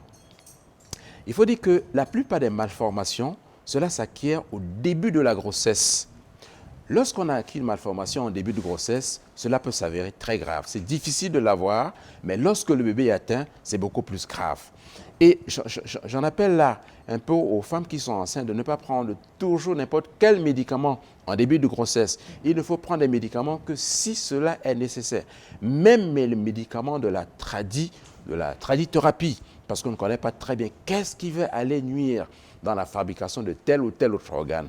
Voilà. D'accord. Je pense que le docteur Emapi a été assez clair sur le sujet des grossesses. Il est donc question de faire attention. Et d'ailleurs, c'est mentionné sur la plupart des médicaments, interdits aux femmes enceintes, ou bien avant de le prendre, demandez conseil à votre médecin. Il y a même des médicaments qu'on demande aux femmes de ne pas prendre si elles envisagent de tomber enceintes. Exact. Je pense que c'est des mesures qui sont prises pour empêcher qu'on puisse donc se diriger vers des complications qui peuvent soit amener l'enfant à être malade, soit la maman à développer des problèmes de santé. Nous avons également sur ce plateau ce soir un médecin que j'ai envie de présenter comme spécialiste de la maladie. Ils sont tous des spécialistes, mais le docteur Sachoa a ceci de particulier qu'il rencontre très souvent des patients victimes d'hydrocéphalie. Bonsoir docteur, bienvenue. Merci beaucoup et bonsoir à mes chers copanélistes. Vous me présentez d'une façon un peu floue, je suis chirurgien. Ça, il faut le dire. J'adore son sens de l'humour. Peut-être. Je suis chirurgien. Je suis passé ici plusieurs fois. Oui. Mais elle n'était pas encore là. Elle n'était pas encore là. Ouais. Elle était née, mais elle ne regardait pas le regard social. Non, le sujet est très intéressant. Je suis chirurgien et je comprends beaucoup de choses là-dedans. C'est un domaine que je maîtrise très bien. Parce que j'ai passé des années pour ne faire que la chirurgie. 6 ans. D'accord. Rien que la chirurgie. Il y a des enfants qui sont passés ici, je viens de voir un autre jour, que j'ai opéré de l'imperforation anale à 3 jours de naissance. La fille a 30 ans aujourd'hui. Je crois que si je mourais aujourd'hui, je ne dirais pas que j'ai perdu mon temps. Ça, c'est merveilleux, docteur. Donc, c'est une vérité. Le problème qui se pose ici actuellement, c'est un problème très sérieux. Très sérieux, pourquoi? Parce qu'il faut commencer par le commencement. La visite prénatale est fondamentale. Qu'une dame au jour d'aujourd'hui, qu'on m'excuse, dise qu'elle n'est pas partie passer une visite prénatale portant un bébé dans son sein, vraiment, Seigneur, pardonne-moi, il y a quand même la négligence quelque part qui pèse sur notre tête. Et la visite prénatale, c'est à quoi? Nous avions ici dans ce pays ce qu'on appelait la médecine, la santé publique. Une maman n'allait jamais à la PMI pour un problème de grossesse sans qu'on fasse d'abord l'éducation sanitaire, qu'on explique à la femme que toi, tu as un bébé dans ton ventre. Voilà ce qui peut t'arriver. Donc, on doit savoir parler aux femmes, à tout le monde, même dans toutes les maladies. Il y a l'éducation sanitaire, parce que tout le monde n'a pas fait la médecine, mais on expliquera à chaque personne quelque chose qui peut l'aider à échapper à la maladie. D'accord. Donc, on devait commencer par faire cela. Je crois que l'éducation sanitaire dans les hôpitaux a disparu. Ce n'était pas une mauvaise chose. C'était très important. On en fait toujours, hein. Parce qu'on on en fait rarement. Hein. Rarement, ça c'est sûr. Moi, je suis médecin, je passe partout, je vois. On en fait. Donc, dans les services de PMI, ça se fait. Quand, par exemple, on allait à la PMI, la première chose, même pour les enfants qui viennent, les bébés qu'on amène à la consultation, on commence d'abord par faire l'éducation sanitaire aux parents avant de commencer la consultation. Pour que les mamans ne reviennent pas avec les mêmes problèmes tout le temps. Ça réduit énormément les pathologies. D'accord.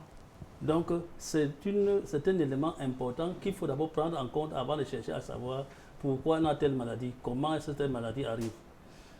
La maladie hydrocéphalique, c'est une maladie, effectivement, qui se rencontre régulièrement chez nous ici. Ce n'est pas rare, c'est courant. Parce que justement, le docteur Imapi a parlé de certains médicaments qui sont tératogènes. Certains médicaments traditionnels dont on ne connaît pas la composition et les effets secondaires précis. On ne maîtrise même pas le dosage. On ne maîtrise pas le dosage. Il y a aussi le problème de... La dame a parlé ici qu'elle est partie prier à l'église. Je crois qu'une dame a parlé ici. Oui. Pendant qu'elle était en travail. Déborah, oui. Mais mon Dieu, Dieu a créé les gens. Et il a donné, je suis chrétien, il a donné des talents, il a donné des dons, les dons du Saint-Esprit, les dons de soigner les gens, les dons de la divination. Ça existe. Il y a des gens qui ont choisi cette carrière parce qu'ils ont des dons de soigner et les gens guérissent. Pourquoi ne pas aller vers ces personnes-là et aller maintenant se mettre à prier au moment où elle est en travail? Il faut qu'elle aille vers ceux que Dieu a oint pour pouvoir s'occuper des accouchements. Elle a fait, docteur, c'est le désespoir. Elle-même, elle a dit qu'elle n'avait pas d'argent en poche. Laissons passer ça. Donc actuellement, le vrai problème aussi, c'est que nous, les médecins, je le déplore tout le temps, nous ne sommes pas aussi très sérieux. Un enfant qui a une hydrocéphalie, on demande le scanner pour faire quoi? Ça se voit à l'œil nu. On va aller chercher quoi dedans? Que si ça existe. S'il y a par exemple une tumeur du plexus coronoïde, on va faire quoi? On va aller opérer pour enlever ça? C'est impossible. L'enfant va mourir sur la table d'opération. Si c'est un problème de kyste hydrique du plexus coronoïde ou bien du deuxième ventricule, ou même au niveau du pont cérébral, vous allez faire quoi? La seule chose, c'est de savoir qu'il y a l'hydrocéphalie et aller faire ce qui est nécessaire. C'est-à-dire quoi, docteur? Dérivation ventriculo-cardiaque. En termes simples, il s'agit de quoi? Je répète cardiaque. C'est-à-dire on met une sonde dans le ventricule latéral, ici, dans la tête, au niveau, pour maintenant, avec une valve anti-retour, pour que le liquide qui est là puisse sortir, on passe ça derrière la nuque, derrière l'oreille, et on le fait entrer dans l'oreillette droite, par la veine jugulaire externe. Simple. Le vrai problème aussi chez nous, je ne sais pas combien on a soigné chez nous et qui ont vraiment guéri. Parce que les Blancs, nous avons fait ça en Europe. C'est simple. Quand on met cette sonde, on envoie dans l'oreillette droite et non pas dans le péritoine. C'est ça le drame chez nous. Parce que dans le péritoine, la pression est positive. Alors, docteur. Attendez, madame. Oui, on veut comprendre, docteur. Vous utilisez des termes tellement techniques. Ce n'est pas tellement technique, je peux vous expliquer ça très simplement. C'est exactement ce qu'on veut, docteur, que vous puissiez expliquer. Le ventricule latéral, c'est là où se produit le liquide céphalorachidien. D'accord. Pas le plexus coronoïde. C'est-à-dire qu'il y a un tissu là, qui est comme des petits grains de maïs, qui sécrète le liquide céphalorachidien. Le rôle du liquide céphalorachidien, c'est de circuler et d'humidifier tout le névrase, c'est-à-dire le cerveau et la moelle épinière. Et remonte pour être absorbé au-dessus du cerveau dans le plexus, dans les granulations de Pacchioni. Donc c'est un circuit. C'est sécrété, absorbé, sécrété, absorbé, sécrété, absorbé. C'est parce qu'il y a un blocage sur le chemin que le liquide ne passe plus. Et ça stagne dans la tête et ça se dilate, ça lamine, ça aplatit les tissus cérébraux. C'est pour ça que vous voyez les enfants, ils sont apathiques, somnolents. Et même certains membres qui ne donnent plus. Parce que ça comprime, le cerveau est la centrale de tous les mouvements du corps.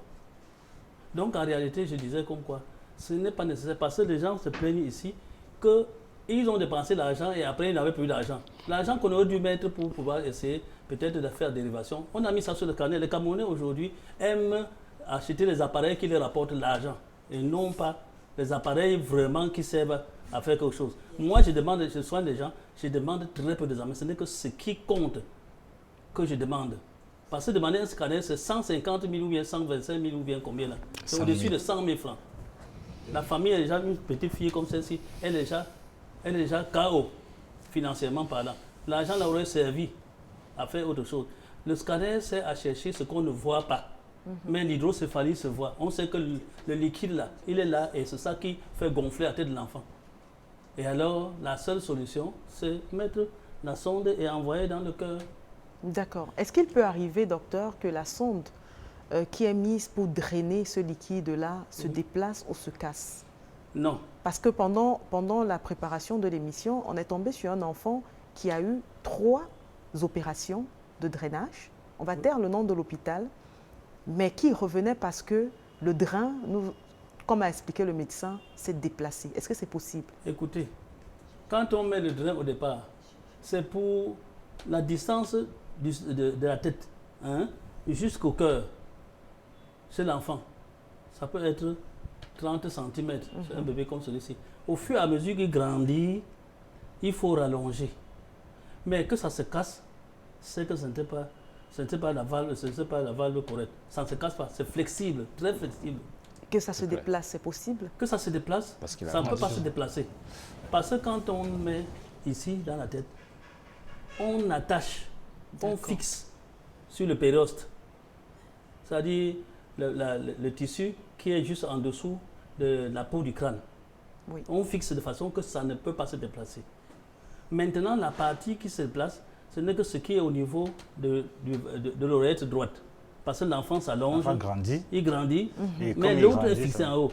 Alors, on revient au niveau de la jugulaire externe, on sort la sonde, le bout distal. On ajoute l'autre. On fait des rallonges. Oui. Au fur et à mesure qu'il grandit, on fait des rallonges. Mais ici, ce qui est ici en haut ne bouge pas. Ça ne bouge pas. Ça ne bouge pas. D'accord. Si un enfant se fait placer cette sonde, disons, à l'âge de 4 mois, Avant d'atteindre 7 ans, combien de fois est-ce qu'il faut faire la rallonge environ? Ça dépend de... Tout le monde ne grandit pas de la même façon. Mais on contrôle parce qu'il y a c'est radio opaque. C'est-à-dire quand on fait la radio, on voit la sonde à la radiographie. D'accord. C'est radio opaque. C'est fait de telle sorte qu'on voit sans avoir besoin de sortir ça et mesurer. D'accord. J'adore votre sens de l'humour, docteur. Non, je suis simple. Je parle simplement. D'accord. Et quand on fait, on installe cette sonde, où est-ce que le liquide se retrouve dans la vessie? Non, madame. Je vous ai parlé d'une chose. Il y a deux voies. Auparavant, les premiers chirurgiens, neurochirurgiens, ils se sont trompés. Ils envoyaient ça dans la cavité péritonéale, dans le ventre. Oui. Or, quand tu manges la nourriture, comme moi là, mon ventre est gonflé, ça empêche que le liquide puisse sortir, puisque c'est une valve anti-retour. Oui. Il y a une valve, c'est-à-dire quand ça sort, quand la pression est dans le cerveau, ça pousse le liquide à sortir et le liquide ne revient jamais en arrière. Et alors, on met la sonde, on a fini par trouver que c'est le ventricule, l'oreillette droite qui convient. Pourquoi? Parce qu'au moment où le cœur s'est contracté pour lancer le sang, quand l'oreillette s'ouvre encore, ça fait un effet de succion. Et ça prend le liquide. De façon que l'enfant... En plus, si vous avez vu les enfants qu'on a opérés ici chez nous, est-ce qu'on a fait le QI, le coefficient intellectuel? Non seulement on voit la tête de l'enfant après 6 mois diminuer même de moitié, mais son intelligence se rétablit. On mesure le coefficient intellectuel de ces enfants. Ils deviennent normaux, pourvu qu'on fasse l'opération tôt. Tôt, c'est quand? C'est-à-dire une fois que l'enfant est né et qu'on s'est rendu compte que l'enfant a une hydrocéphalie, on peut l'opérer dans le premier mois qui vient. Le premier mois après la naissance. Pour le cas des mamans qui sont présentes sur le plateau, c'est possible de rattraper, de canaliser cela et de traiter le bébé? Il n'est jamais trop tard. Il peut avoir une récupération très consistante. D'accord.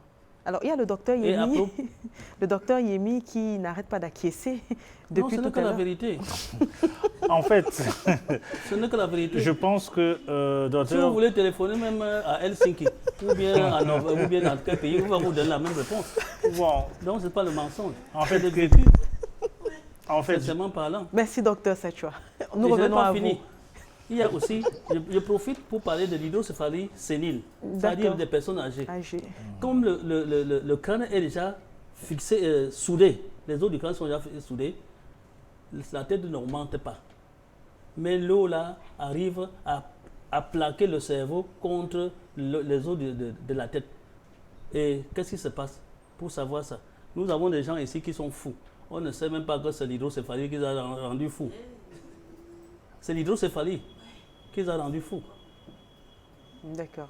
Parce que ces personnes, c'est des pères de 70 ans, 75 ans, déjà comme moi là, peut-être que ça va m'arriver un jour, ils sont à la maison, ils sortent d'une chambre, ils reviennent et retrouvent plus la chambre de laquelle ils sont sortis. C'est eux qui se garent dans la ville. Et ils ne reviennent pas à la maison, on va les attraper avant de les ramener à la maison. Ils ont des troubles sphinctériens, ils ont des problèmes de miction. Ils font pipi sans se contrôler, caca sans se contrôler. Parce que les centres de commande dans le cerveau sont perturbés à cause de la tension qui est à l'intérieur. Et en plus, ils marchent comme le canard. C'est 3 signes très caractéristiques. La désorientation, la marche ébrieuse et le trouble sphinctérien. Si quelqu'un a un parent dans la maison qui fait comme ça, là, il faut l'amener faire le scanner. D'accord. Et en ce moment, comment la prise en charge s'effectue? C'est de la même façon que pour l'enfant.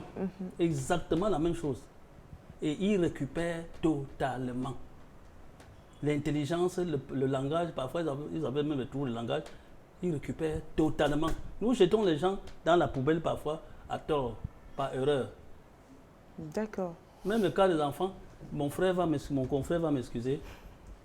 Si nous trouvons qu'un enfant a une hydrocéphalie dans la cavité, du moins dans l'utérus, n'interrompons pas la grossesse. Il sort, on fait ce traitement-là, il va vivre et il va être utile pour l'humanité. D'accord. Cette fois, vous avez terminé, docteur? J'ai terminé. Ok.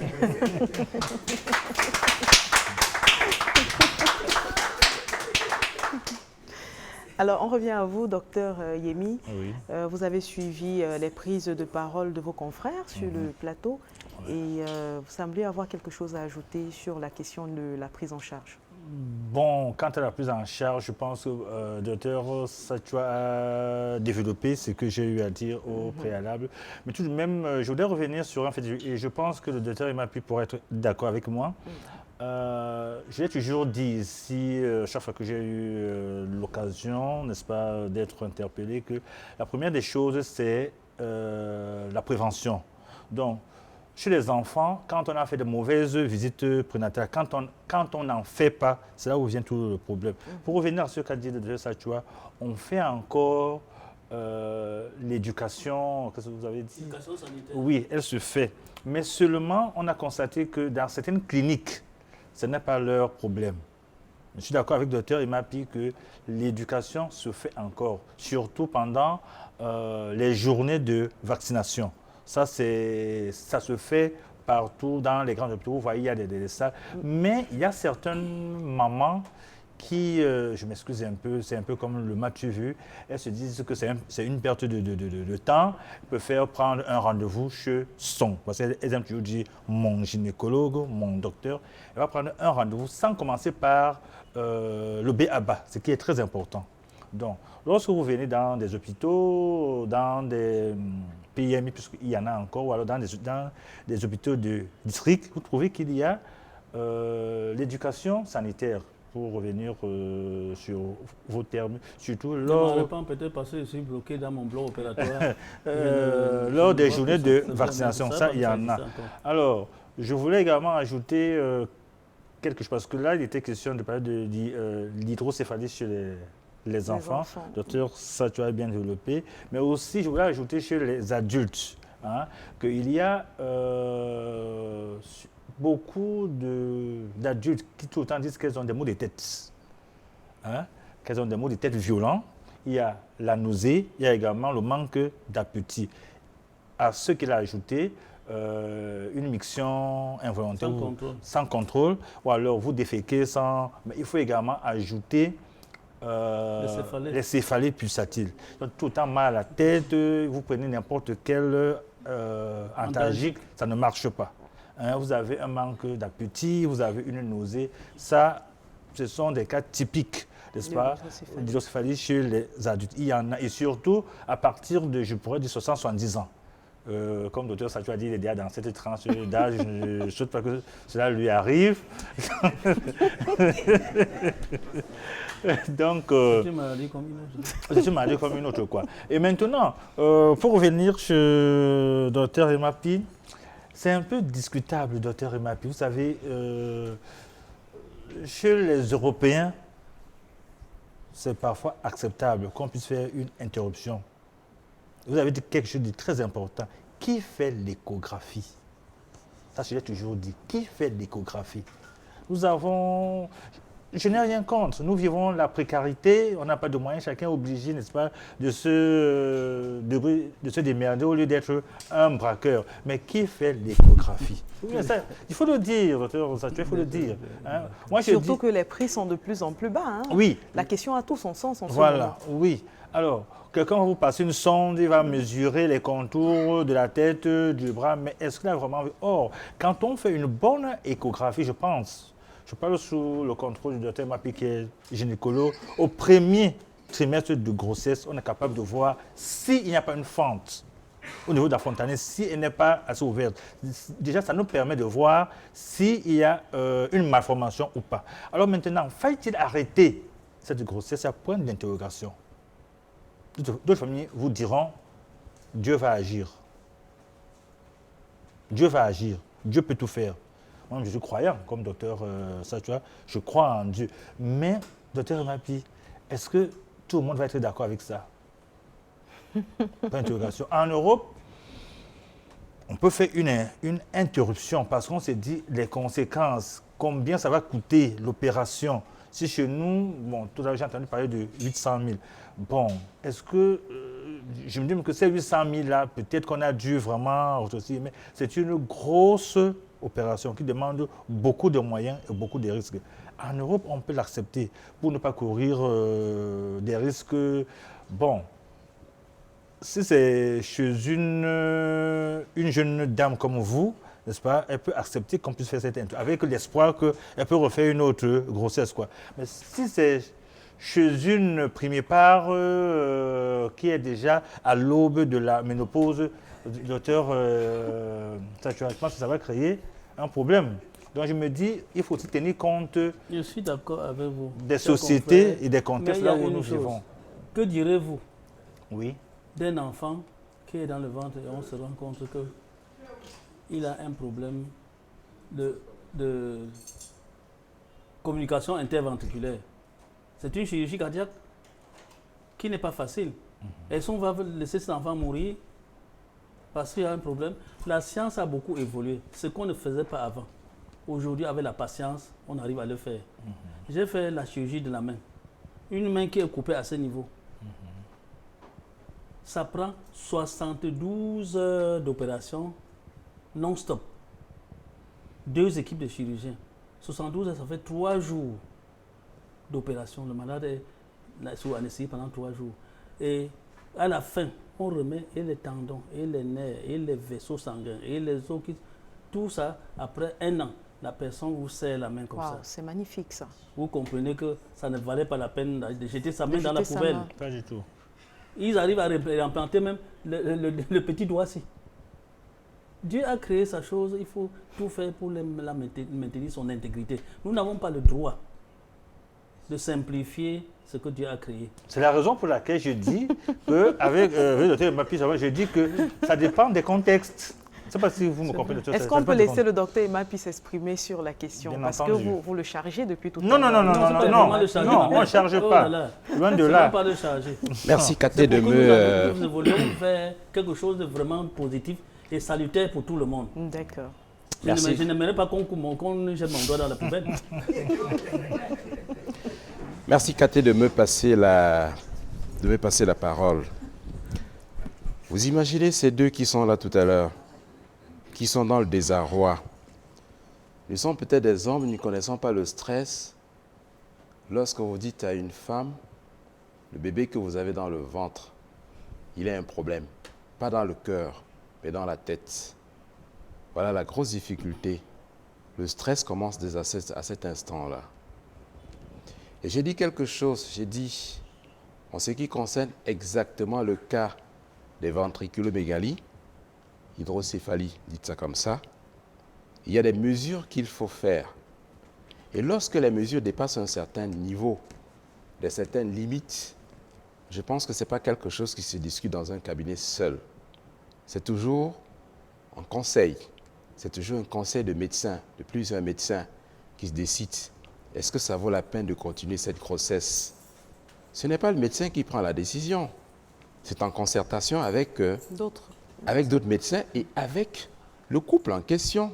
C'est comme ça se passe. Vous avez parlé de l'Afrique, c'est la même chose. Il y a ce qu'on appelle le conseil génétique, le conseil pluridisciplinaire, les consultations anténatales qui se font aussi bien chez nous qu'en Europe, beaucoup plus en Europe d'ailleurs.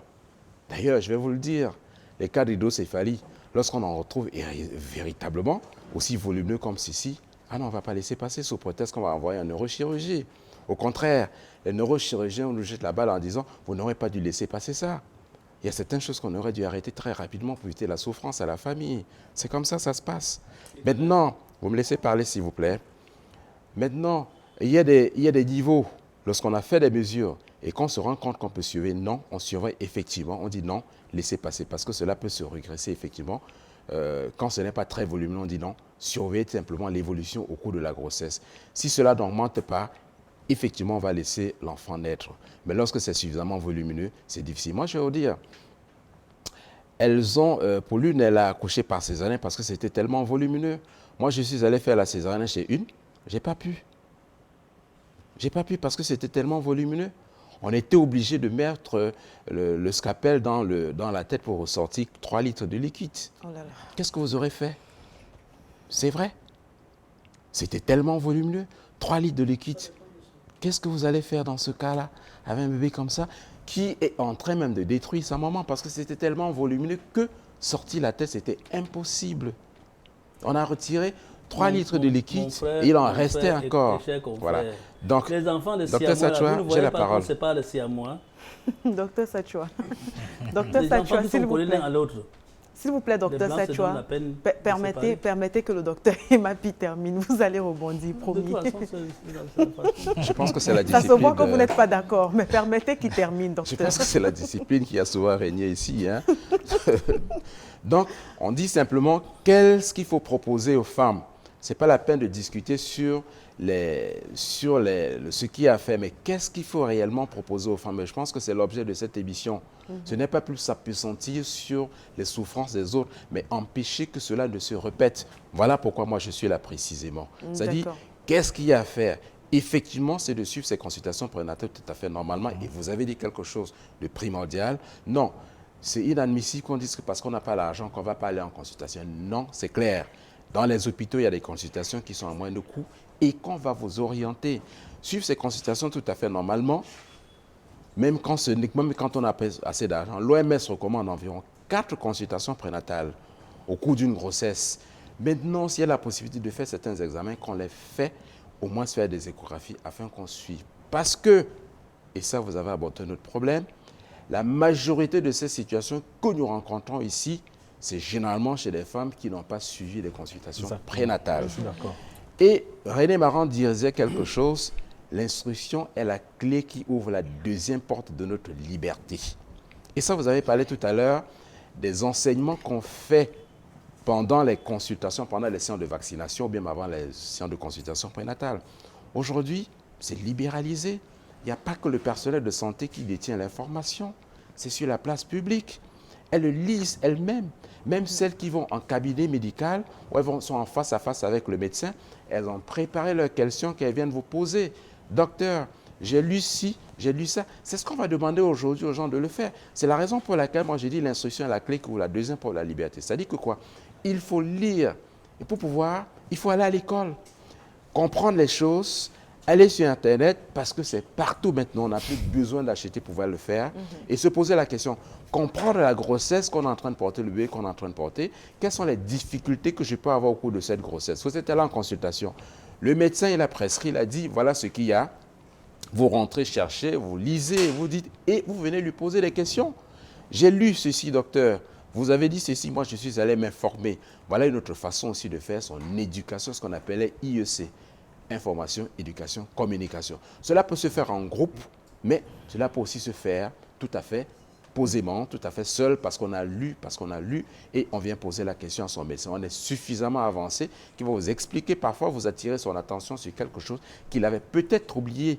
Là, il vous explique qu'est-ce qu'il y a à faire, quelles sont les conséquences de l'enfant que vous portez dans le ventre. Est-ce que c'est grave? Est-ce qu'il faut continuer la grossesse? Je pense que c'est ce qu'il faut faire. Et non, ça peut sentir sur des choses qui n'ont pas franchement d'importance à mon avis. D'accord. Et préciser, si vous le permettez, cher médecin sur le plateau, qu'il existe déjà des plateformes. Vous savez, nous sommes à l'ère de l'évolution du numérique.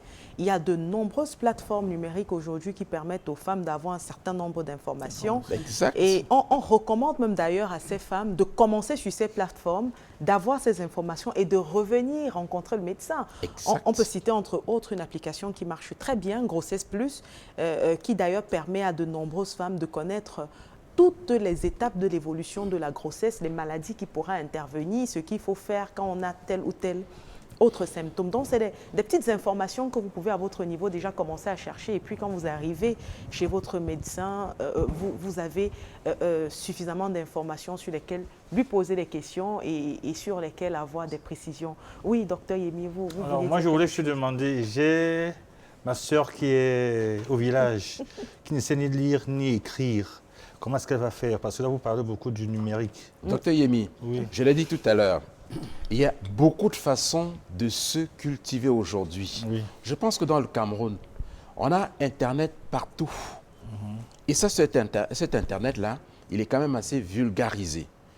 Donc, il y a des groupes de femmes. Quand vous allez dans les réseaux sociaux, c'est elles qui nous disent, nous avons nos groupes. Elles ne se connaissent pas. Vous introduisez là-dedans. Vous posez des questions, on va vous répondre. Mon médecin a dit ceci, qu'est-ce que vous en pensez? Moi aussi, j'avais eu la même chose, qu'est-ce que vous en pensez? Parfois, ça ne demande pas beaucoup d'argent et ça ne demande pas forcément qu'on ait un gros téléphone pour pouvoir le faire. Permettez-moi, en fait, je suis d'accord avec vous à 100%, mais je voulais juste dire ceci, parce que là, c'est pour des femmes, entre guillemets, qui savent lire et écrire, d'accord? Et c'est la raison pour laquelle je dis oui. C'est pourquoi je voulais dire qu'il y a également des femmes qui ne savent ni lire ni écrire. Moi, je suis d'accord avec vous, docteur Emapim, mais je veux également dire qu'il y a des femmes, comment je vais dire, analphabètes, hein, mais qui font... Il y a également des groupes de femmes qui sont là pour essayer de traduire ce que... N'est-ce pas? Parce que ce n'est pas toutes les femmes qui ont accès à Internet, ce n'est pas toutes les femmes qui ont accès au numérique, d'accord? Mais tout ce que vous dites est vrai, c'est réel, quoi. Mais c'est juste pour ajouter qu'il y a également d'autres groupes, n'est-ce pas, qui sont là pour nos sœurs... Qui sont déconnectés Voilà, qui sont déconnectés. Il y a nos sœurs qui n'arrivent... Il y a même des endroits là où il n'y a pas le réseau. Vous êtes d'accord avec moi? D'accord? Il y a des endroits là où il n'y a pas de téléphone. Peut-être pour trancher, je pourrais vous dire, docteur Yemi, qui en a même à qui vous expliquez tout du matin jusqu'au soir, qui ne ne comprennent pas grand-chose. C'est mieux maintenant parce que là, on fait appel, n'est-ce pas, à moi. Quand moi, je prends un exemple concret, lorsque je me trouve face à ce genre de personnes, j'essaie de voir dans quel dialogue est-ce que vous vous expliquez le mieux. Je fais appel à une infirmière, ça peut être en anglais, ça peut être en bamileke, ça peut être en bakoko, en passant en douala, pourvu que le message puisse passer. D'accord, c'est important. Voilà. Et c'est vous qui disiez tout à l'heure, oui. On a parlé de ce numérique, on a parlé des méthodes modernes de communication. Les enfants disent de all tools and the new tools of communication. Ça, ils apprennent ça depuis l'école maternelle. Vous avez dit tout à l'heure, et je l'ai dit, que les sciences d'éducation et communication existent toujours. Et ça, moi j'ai fait beaucoup d'hôpitaux quand même. Les sages-femmes, les infirmières, elles prennent suffisamment de temps pour pouvoir expliquer un certain nombre de choses aux femmes. Cela se fait parfois en français, cela se fait en langue maternelle, cela se fait en anglais. Et ça, je pense que c'est comme ça que ça se passe. Donc, je dis, s'il y a des femmes qui ne parviennent pas à comprendre ça, et c'est vrai, parce que quand on est en train de parler souvent, d'autres n'écoutent pas. Et c'est là le problème. Elles ne comprennent pas. Oui, oui. Pas qu'elles ne comprennent pas, elles se posent la question, elles ne comprennent pas l'importance de ce qu'on a dit. Parce que vous les rencontrez parfois en consultation, vous êtes passé, écouter, non pas supervisé, comme nous avons travaillé dans les hôpitaux. On passait superviser ces centres d'éducation, communication, mais vous remarquez que quand elles reviennent en consultation, elles n'ont pas compris ce qu'on avait dit, parce qu'elles étaient distraites. Alors, messieurs, on pourrait parler de cette thématique toute la soirée, mais on est d'accord qu'on a un temps qui nous est imparti. Alors, je vais quand même courir le risque de relancer un peu le docteur Sachoua avec son humour. Docteur, combien est-ce qu'il faut pour la prise en charge d'un cas d'hydrocéphalie? Du début jusqu'à la fin, vous... En fait, je vais vous dire, depuis que je suis sorti de l'école, je n'en ai pas fait. Pour quelle raison? Parce que les valves, elles coûtent ce qu'elles coûtent. Il y a les bonnes valves, il y a les mauvaises valves. Et les meilleures valves, c'est les valves Sophie, qui coûtent dans les 700 000 francs, rien que la valve. 700 000. Voilà. Je ne sais pas si les confrères qui ne font que la neurochirurgie tous les jours, si eux-mêmes, ils utilisent les bonnes valves. Et je ne sais pas. Je vais vous dire une chose. Excusez-moi, ne dites pas que je suis taquineur. Vous avez reçu beaucoup de cas d'hydrocéphalie ici. Combien sont revenus vous voir pour que vous voyez les résultats? Alors, moi, personnellement, je suis en train de suivre un cas. Le bébé Ange Daniel, qui est très bien remise de son cas d'hydrocéphalie. Elle a été opérée du spina bifida qui va plutôt bien, la tête a redressé et elle est à l'étape du traitement de ses pieds beaux. Tant mieux. Ça veut dire tout simplement qu'il y a des gens sur place qui vont bien résoudre ce problème. Ça, c'est ce qui est très intéressant. Parce que parfois, nous bavardons comme ça, mais au finish, on ne voit pas le résultat probant. Merci, c'est ça docteur. qui est un problème. Il faut que les gens sachent très bien qu'il y a telle formation qu'il le fait correctement. Parce que, à ma connaissance, je suis souvent les regards sociaux, pas souvent, toujours. J'ai vu les enfants ici qui sont venus avec l'hydrocéphalie. Mais peut-être j'avais voyagé, je n'ai pas vu le retour. C'est vrai. Parce qu'il faut être... Je vous dis une chose qui est très simple. J'ai travaillé à l'hôpital général chez nous ici. Alors, j'ai été quelque peu déçu dans certains cas. Parce que je disais qu'il faut mettre, quand nous passons des missions comme ça aide même les jeunes qui sont les neurochirurgiens à être percutants et corrects. qu'il faut mettre la sonde plutôt dans l'oreillette droite et non pas dans la cavité abdominale. Parce que certains l'ont fait. Et même en Europe, les Blancs l'ont fait avant de trouver que ce n'était pas la bonne place. Merci infiniment, docteur Sachwa.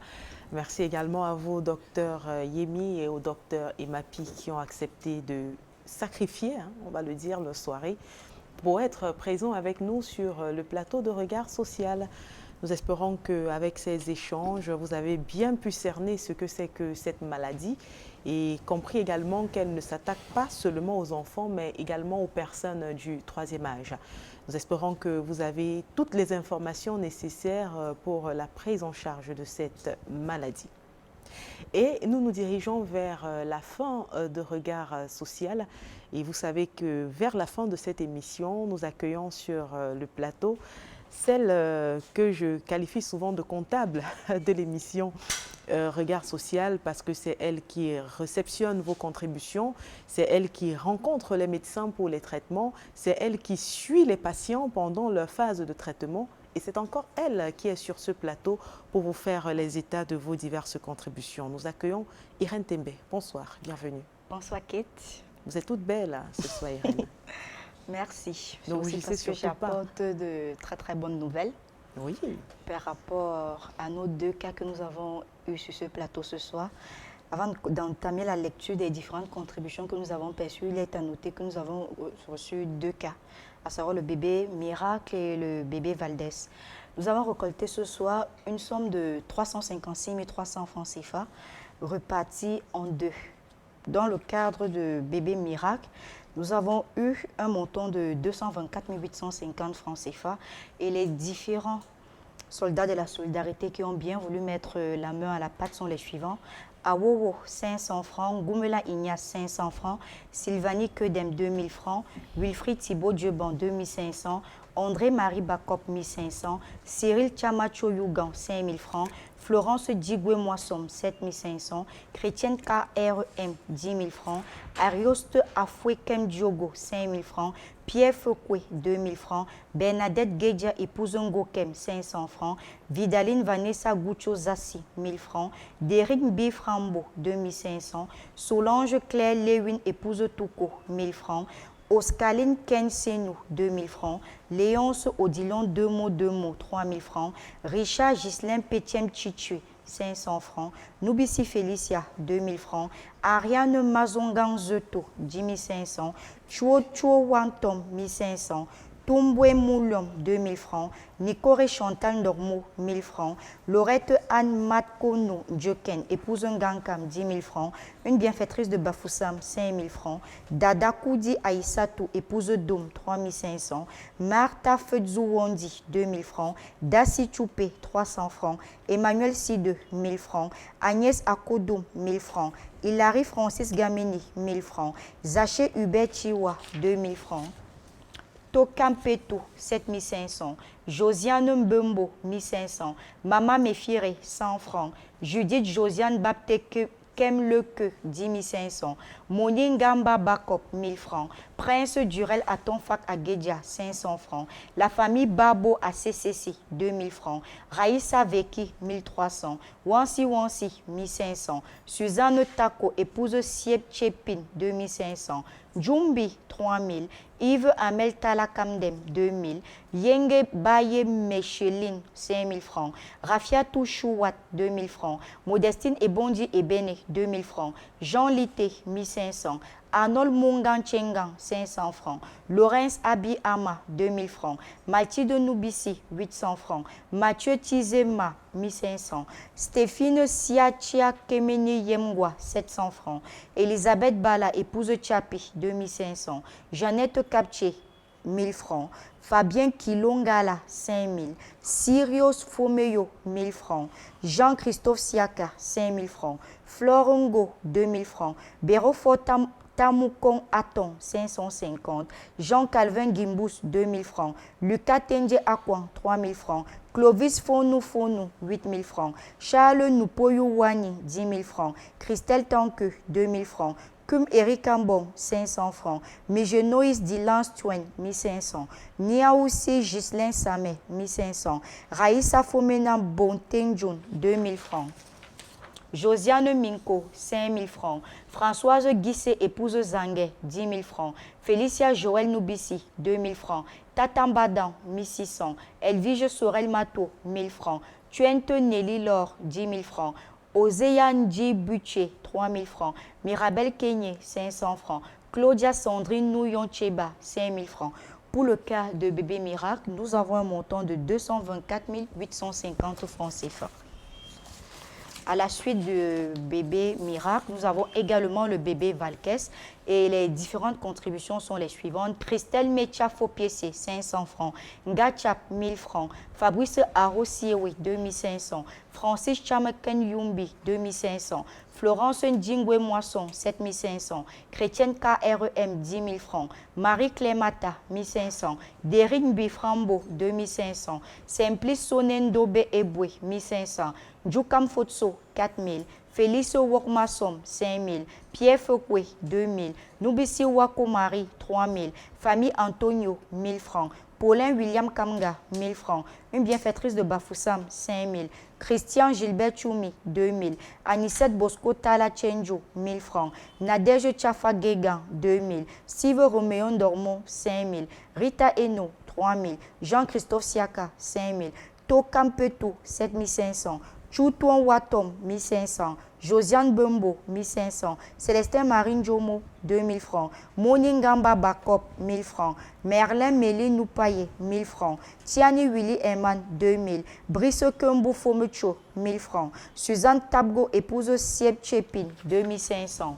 Ernest Simplice Diazen, 2000. Claude Germain Boucher, 1000 francs. Judith Larissa Hatsan, 1000 francs. Evengem, 5000. Bienfaiteur, 1000 francs. Jeannette Captier, 500. Angèle Dikita Paco, 2500. Gabriel René Yebeltep, 3000 francs. Gonjo Chibi Comme John, 1700. Elisabeth Bala, épouse Chapi, 2500. Laurent Abolo Aimé, 1000 francs. François Kamga, 2000. Laurette Anne Machomnou Djekem, épouse Ngankam, 10 000. Fidèle Enjo Aza, 2000. Martial Safia Kenye, 2000. Pierre Ngale Chokonte, 2000. Diderot Christian Chamin Djemen, 1000 francs. Clayman Chouam, 1600. Tatambadan, 1150. Pour le cas de bébé Valkès, nous avons un montant de 131 450 francs CFA. Et comme on le disait à l'entame de ces contributions, le montant total des deux contributions que nous avons perçues tout au long de cette émission s'élève à un montant de 356 300 francs CFA.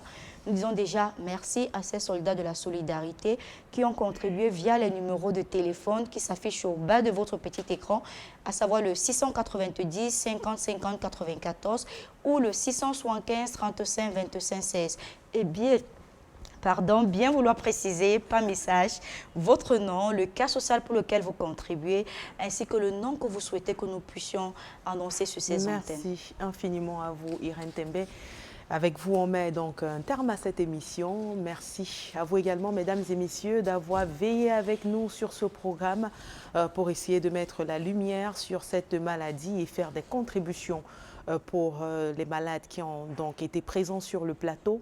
Nous remercions le public de Regard Social qui était chaud bouillant ce soir et donc prêt à réagir pendant les différentes contributions. Merci également à la grosse équipe technique qui s'est mobilisée autour de Danny Warren The 2. Quant à nous et à vous, mesdames et messieurs, nous nous retrouvons la semaine prochaine à la même heure pour le même plaisir. Bonne soirée.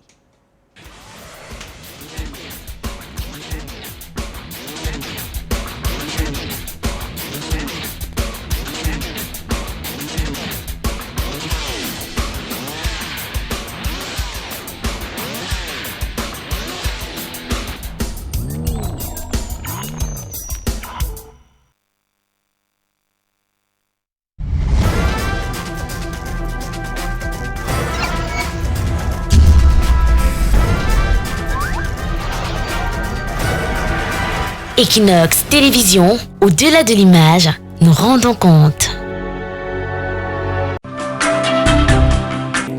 Mademoiselle, embrasse-moi. Je ne veux pas de problème. Mademoiselle, embrasse-moi. ne veux pas de soucis,